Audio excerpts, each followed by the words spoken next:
Hi, this is Bill again. So on this exercise, after our successful integration with GitHub, so we will now be creating a branch for using Flow Designer module.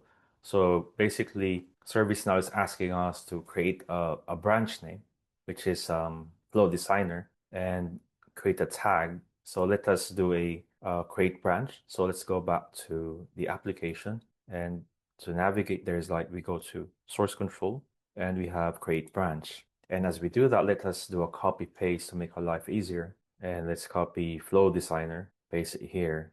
And the tag will be I have a bad memory, so let us so it's load for Flow Designer module. So let's do that. So I think it's this one here. So let's click the tag and let's create the branch. So creating a branch in Git, it means that basically we are creating a copy of as you can see, a tree is like a tree has so many branches.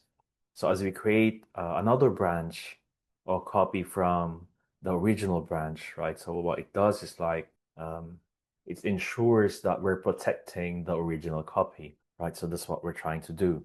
And as we basically click the details, right? Details link here, right? So it takes us to this page. As you can see that it's showing us if there are any problems as a core. And if we go to the import details tab, there's a lot of details here, which is being copied.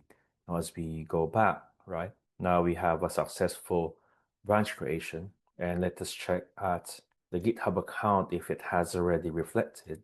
And let's do a refresh, and let's click the master. So a master is also a branch.